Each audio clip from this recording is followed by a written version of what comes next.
ત્યાં લગી ખાડા નહોતા પૂરાતા, સાહેબ આવે છે એટલે ખાડા પૂરવા મળ્યા. અમારા એરપોર્ટ રોડ ઉપર ઘણા ટાઈમથી રોડની સમસ્યા હતી, પરંતુ સાહેબ આવે છે એટલે તાત્કાલિક ફટાફટ કામ થઈ ગયું અને રંગરોગાન કલર કામ બધું તાત્કાલિક ઉપડી ગયું, તો અમારે સુવિધા સારી બની. એ માટે સાહેબનો આભાર. આ વિસ્તારના હજારો લોકોએ કરોડો રૂપિયાનો ટેક્સ ભર્યો હોવા છતાં આ વિસ્તારનું કામ પૂર્ણ કરવામાં આવતું નહોતું. પણ ભારતના માનનીય વડાપ્રધાન શ્રી નરેન્દ્ર મોદી સાહેબ 20મી તારીખે ભાવનગર આવવાના છે, ત્યારે આ વિસ્તારનો જે અધૂરો માર્ગ છેલ્લા 6 મહિનાથી પ્રજા હેરાન થતી હતી, એ રોડનું કામકાજ તાકીદે શરૂ કરી દેવામાં આવ્યું.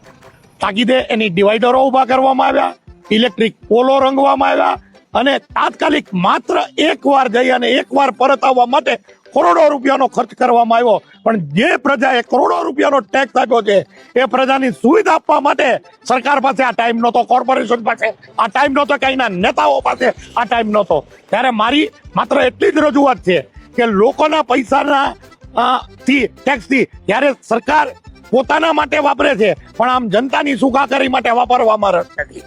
બીજી વાત કે ભાવનગરની અંદર ભારત દેશની સ્થાપના થઈ ત્યારથી આજ દી સુધી એક પણ ઓવરબ્રિજ બનાવવામાં આવ્યો નહોતો.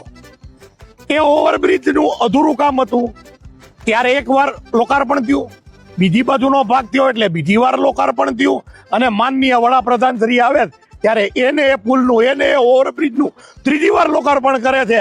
તો આ પ્રજાના પૈસાનો વ્યય નથી તો શું છે?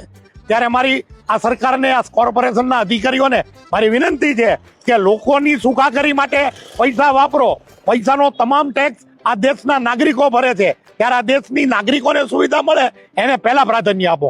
ઘડીકમાં ગ્રાન્ટ પાકી ગયા, રોડ રસ્તાના કામ બંધ થઈ ગયા હતા. એરપોર્ટ થી સુભાષનગર લગી જયારે રથયાત્રા હતી ત્યારે કામ જોરથી ચાલુ હતું, પછી કામ હાવ બંધ થઈ ગયું. અત્યારે બધું કામ જોરદાર ચાલુ છે અને બધે ખાડા પુરાવા મળ્યા છે. બધા પ્રજા હેરાન થઈ ગયા, ત્યાં લગી કોઈ કઈ નહોતું કર્યું. અત્યારે બધું પ્રજાને દેખાવા હાટું બધું કરે છે.